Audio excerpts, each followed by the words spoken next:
It is 22 minutes after 8 o'clock, and joining us on the phone this morning from the Historical Society for Southeast New Mexico, Amy McVay-Tellez back with us.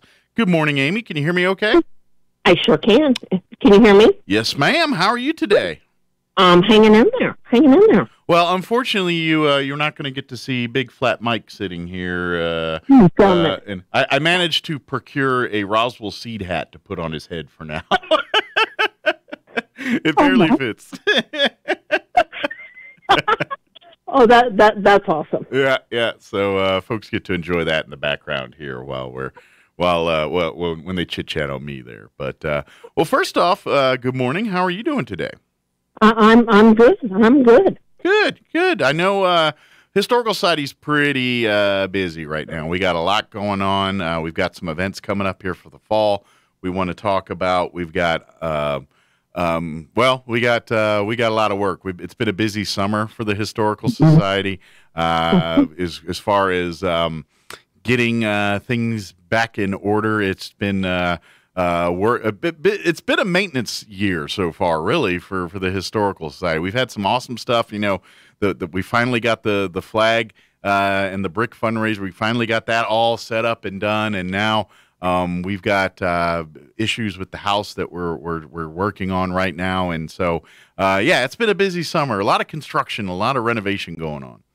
That's right. It is true. And I've thought a lot about it, and sometimes I'm lost for words. But I think Mike, you and I have talked a lot about where we're at today. Is we have a lot of wants, but right now we have a lot of needs. Yeah, and we have to focus on those needs and do whatever it takes to preserve our beautiful museum and that beautiful historical structure, and we've got to maintain that and the archive facility, both equally significant, both with needs right now. And anybody that's been driving by, I know the roof at the archives they started working on that on Wednesday. I think we're just fixing to complete that. And, yes, to say the least, many of these unfortunate circumstances, although very significant, have depleted a lot of our emergency funds. And, as well as I do, Mike, when these things happen, we roll up our sleeves. We're ready to get to work, but we also need the support of this amazing community that my whole life has been coming through for organizations. We come together, we work together, and to say that we need the support of the community, I think is an understatement, but I don't know how else we can say it.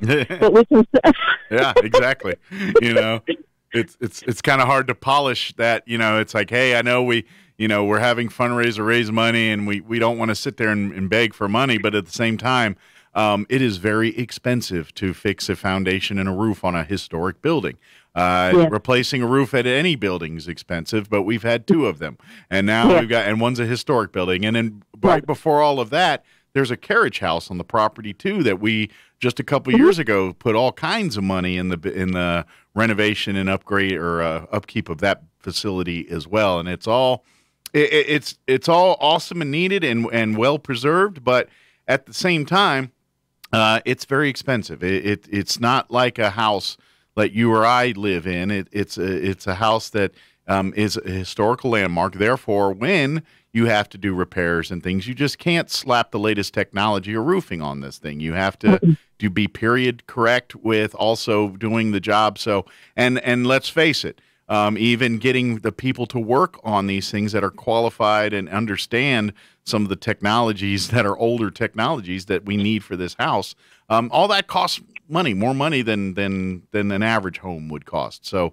this is why we look like we're panhandlers all the time, trying to get money from everybody. It's true, because Do Right Roofing's fixing to finish their job, and then pretty soon next month we're going to have somebody else coming, children's coming to work on our foundation. So it seems to just be one thing after another. But through all this, the flip side of this is, I'm proud to say our hardworking board has risen to the occasion, and we pulled together some great events. And I know without these unique circumstances, we wouldn't have probably done some of the great things that we have done and are fixing to do. And so, again, is all saying, probably continues saying, let's talk about some of the great things we can do. And I'm really, really excited about it. Mike, we haven't talked about this one. And say this twice. I hope everybody that is sitting by their office or by a notebook writes down the wonderful event that's coming up for September the 30th. Okay. So mark your calendars. That's a Thursday. And say this twice. We're going to have a fabulous fall fiesta fundraiser. There you go.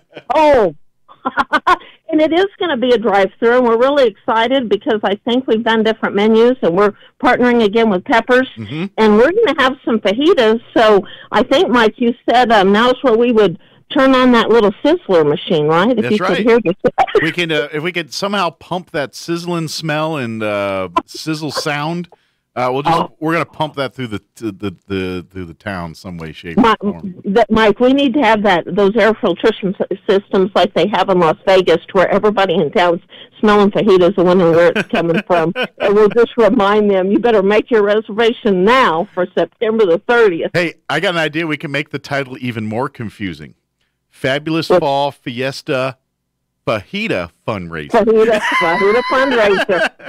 And then throw Fantastic in there somewhere, and then Mike drop it. But mark the calendars for September 30th. I just talked to the webmaster, and if you're listening now, you can make your reservation. Yeah. It'll be fajitas for two, and we're going to have a wonderful ceviche appetizer. Nice. And please forgive me if I'm really excited, and they are too. I mean, that's something that I think you and I also talked about. Not all of us want to cook that. It gets that aroma going, so let us bring it to you. We'll deliver it. And I'm challenging people right now to pull your friends together, have your office, get the whole grouping, and let's have some fajitas together and help support the Historical Society. And we need that support. Absolutely, yeah.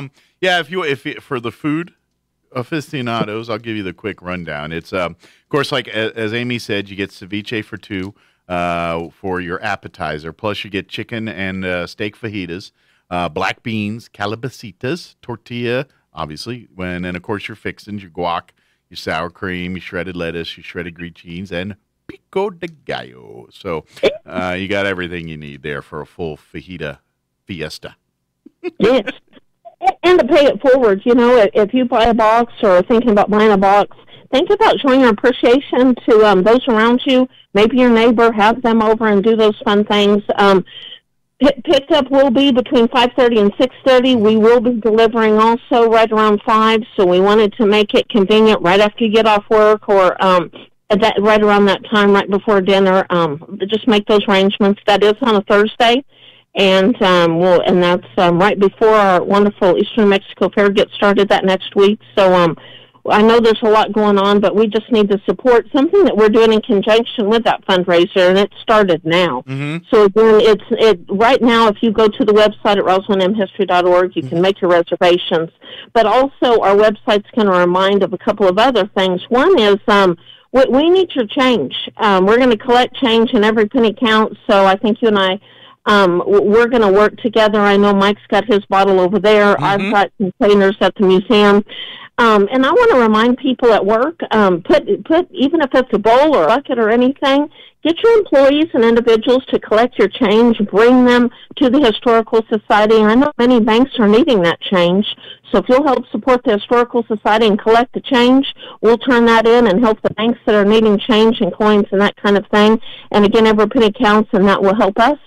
And we want to, I think that we just sometimes take things for granted. Absolutely. People are saying, for a box for two of $100 for that fajita fundraiser, I may not be able to afford that now, or I may not be able to afford the $500 for a group. But I can collect my change. Well, that's one way you can help, and we just want to remind individuals that every penny does count. Yeah. And that's another way you can help the Historical Society also. Absolutely, yeah. Those are exactly just raising a couple. So like I've got my big Coke bottle here, so people come in, drop in some change, or there's a couple bucks in there already in now. So every little bit adds up. Also, while you're at the website there too, do a little shopping. That's a great way to support the Historical Society.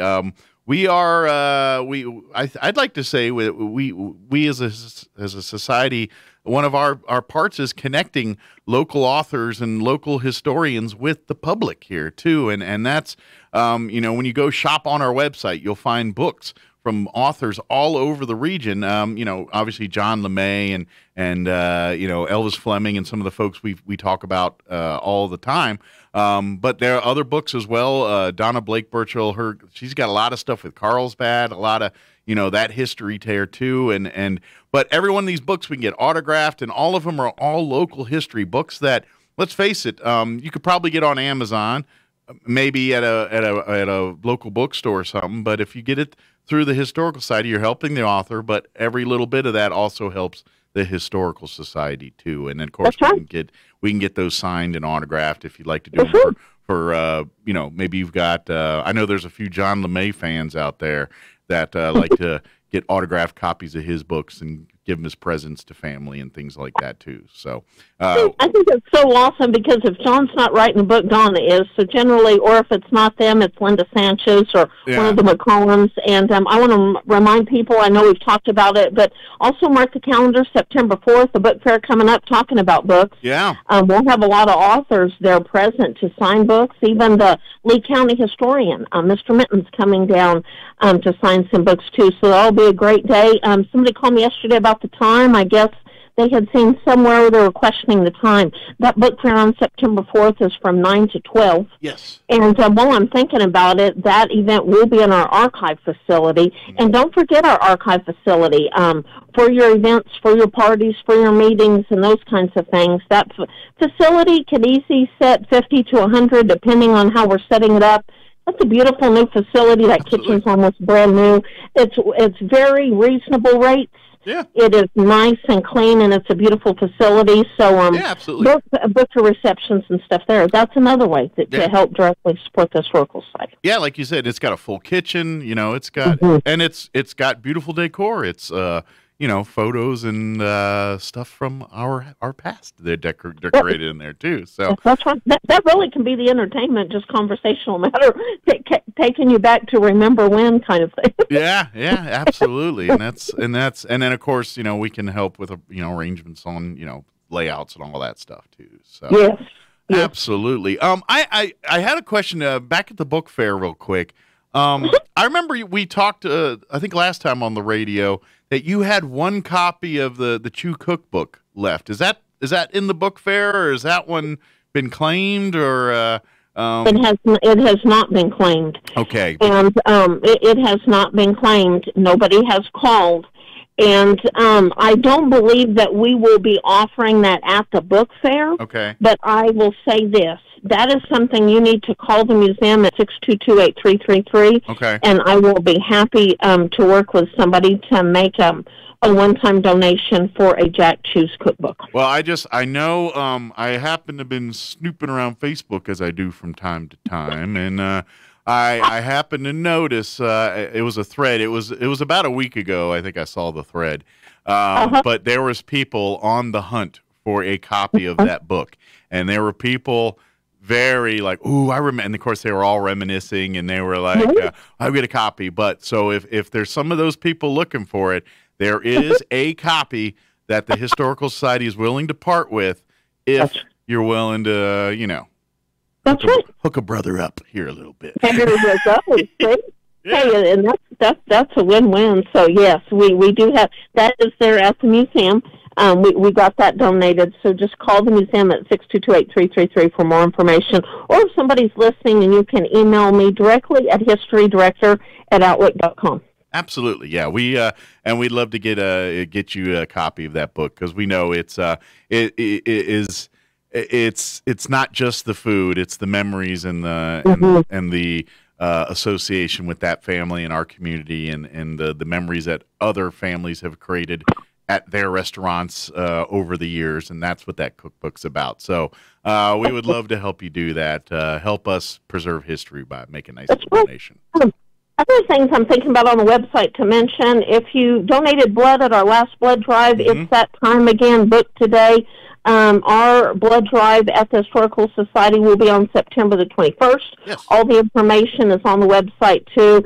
And my goodness, Stephanie and Vitalia and them, they're doing a great job over there. And that is one way that, like we have said, what an honor to impact the lives of others and support the Historical Society. Any individual that will donate blood on that day will get a gift. Yeah. For supporting the Historical Society and doing what you can to help them in the great work that they do also. Absolutely.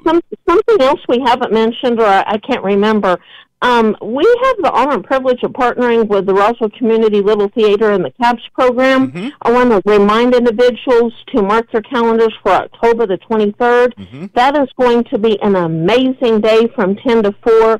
The Living Museum, past and present. There will be reenactments by our amazing youth celebrating the lives of individuals that have impacted our area, including Judge Alvin Jones and Elvis Fleming, and some amazing historical figures. There is no way they could honor all of the individuals that have impacted history. Yeah. So I think the amazing thing about the CAPS program, the Stranges and Lynetta and so many wonderful people through the Roswell Community Little Theater, that once we get this going, I think that will be an ongoing event, and we'll continue honoring those that have impacted history. So remember that date, October the 23rd, from 10 to 4. That event will be at the Historical Society.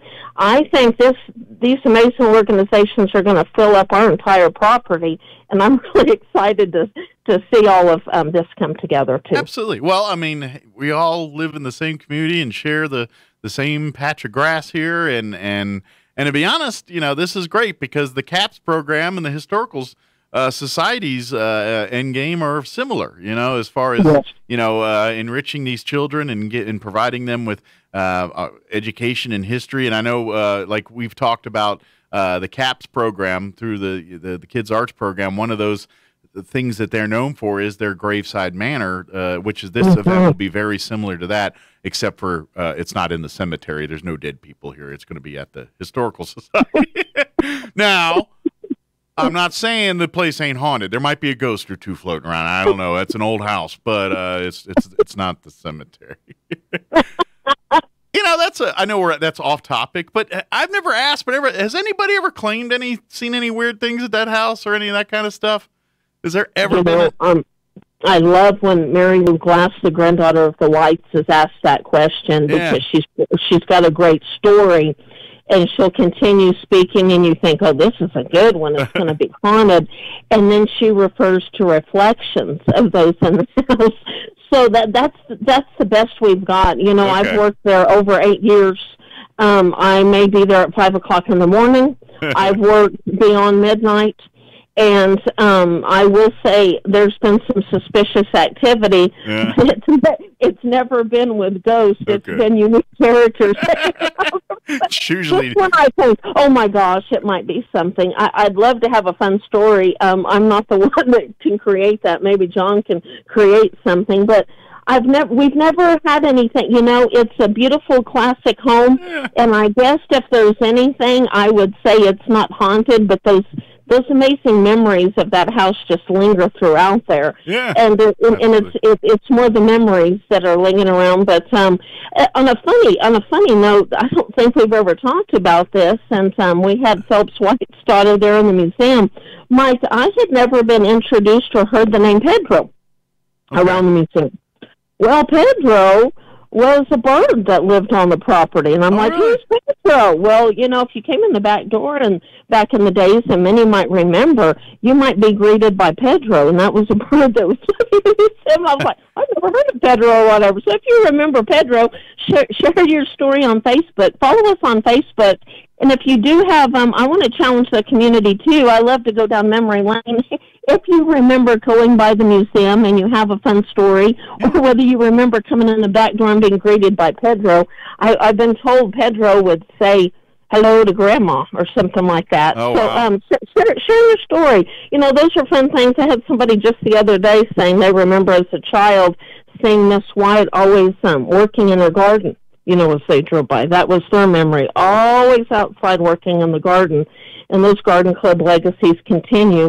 She loved her beautiful flowers. Yeah. But I challenge Roswell to share your amazing memories of the White family or the beautiful house, or even you may have an old photo that we don't have. Yeah. You know, pictures say 1,000 words. Share those stories. Follow us on Facebook, and just celebrate the memories. The house may not be haunted, but we sure can be honored to have a lot of memories lingering throughout. Absolutely, absolutely. And by the way, if you would like to come and tour the museum, we're doing private tours for folks. It's actually a more intimate, more personal experience. Just call Amy, and we can make arrangements to get a tour for you. And it's a personalized tour. You get your docent will go, and you and your small group can go through and get a great tour. And it's a more intimate tour because now you get to ask your questions and get to get information that because it's more time and more intimate. You don't have to, all right, we got to get the herd through for the next group kind of thing. It's very much more slowly walk through and get to really kind of take a deep dive into seeing the house itself, but the furniture, the life and times. That's the part I think most people, you get a real sense of what it was like to live in a house in that time period, and the modern luxuries of the day compared to how we live life today. Obviously, is vastly different. That's right. But that's the cool part about it is you get to peel back the curtain and see what an affluent family looked like. What their lifestyle was like in the early 1900s. That's right. And, generally in the past, we were just open 1 to 4. This is accommodating individuals. I know wonderful Miss Jane. I want to give a shout-out to Jane Anglin. I hope she's listening. She's the one that takes so much time to give some private tours. I think she's giving one. Well, I don't think I know. She's giving one this morning. As we speak. We'd be 1 to 4. Well, she's going to give one this morning because that's what worked into the visitor schedules. Something else I want to remind individuals, I got 2 texts yesterday asking, I know teachers are back in, I want our thoughts and prayers to go out to everybody through the Roswell Independent School District and the private schools as they get things going again. Yeah. Are we going to do 4th grade school tours? Everybody's already asking about that. We certainly hope to do that. Those events are generally in the spring. Sure. So we will work towards that goal and to kind of continue that legacy. The springs always work good to fall, kind of after spring break, before school's out, wonderful opportunity. But I want to encourage educators, if they are in need of historic presentations, maybe some brochures, any way the Historical Society can partner with the education process, whether it's elementary school, middle school, or high school. Our goals have always been to implement local history, whether it's in high school through history clubs or middle school history clubs, or just little presentations, maybe for our younger groups, our youngsters. John LeMay, many of our board members, Travis Ackerman, on our board, we are honored to work and partner and celebrate history. So if you want to think out of the box or start something new or different, give us a call. We are always willing to work with the education process, whatever that looks like, and including the arts. We're always honored to celebrate the Herd legacy. We've got some Herd prints, and I always think that can segue wonderful into some fun art projects. So we can work together any way possible. Absolutely. And don't forget, if you've got those high school seniors starting this year, we would love to have these high schoolers volunteer with us and utilize our archive facility. But also, we will have scholarships coming up this year too. So our archive facility is a wonderful tour to use for those kids to do research and use that also, those resources. So. Absolutely. Yeah, that's and yeah, basically like you said with the 4th grade tours, everything on our end, we're going to be ready to go for it. Obviously, there's other variables in there that are deciding factors on that, but from a historical society, we're green light and ready to go for it on our end. So we are. Yeah. We are. Absolutely. But folks, go to visit the websites roswellnmhistory.org. There you'll find all the information or more information about everything we talked about here, including the fall fundraiser. Put it on. Start getting your orders in now. Let's help Peppers get. That's always the trick, is getting all those. I know we love to wait till the last minute, and like right now, as of right now, your RSVP deadline is September 3rd. we do not want to push that back. We want to make sure that everybody gets their orders in by September 3rd. That way we're not rushing. Adam here gives him some time to get, supply and demand and making sure he's got enough chicken and beef and all the fixings to accommodate us for that date. So please get your orders and your reservations in by September 3rd. That'll be awesome. We would love to say on the radio, Mike, right? Wow, y'all have impressed us, and everybody's gotten their RSVPs in so early, we can't believe it. Yeah, that'd be awesome. Absolutely. I know it's not going to happen. I'm a realist, but it would be nice.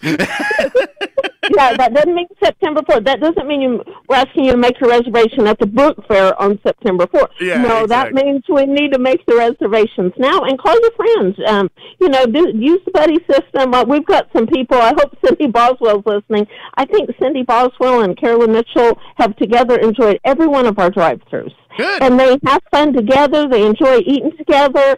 And so that's just, get your friends together and just have some fun. Let Peppers do the cooking.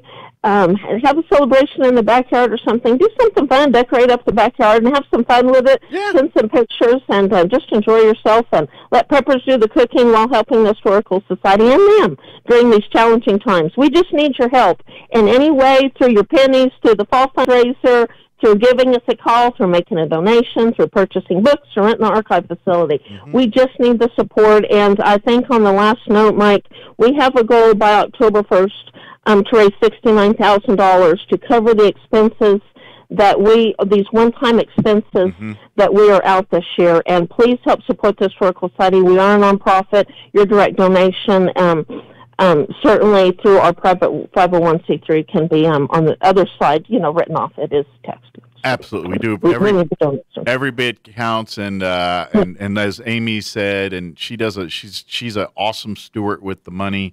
The board is very frugal on. To be honest, thanks to some hard work by a lot of people, we're going to be okay. The roofs will get fixed and things, but boy howdy, is it put some cobwebs in our wallet right now, and we need to get that rectified again, because let's face it, old buildings will have something else wrong. I know we're not stupid. We know as soon as we get all this fixed, something else is going to be wrong, because that's just the nature of having things that are old. That's just how it is, That's right. And I won't hesitate to say, when I first started working there, we didn't have emergency funds. Yeah. They had to use the emergency funds for expenses at that time. We have been blessed to have some emergency funds. Mike, if we didn't have our emergency funds, I don't know what we'd be doing right now. But let's be clear.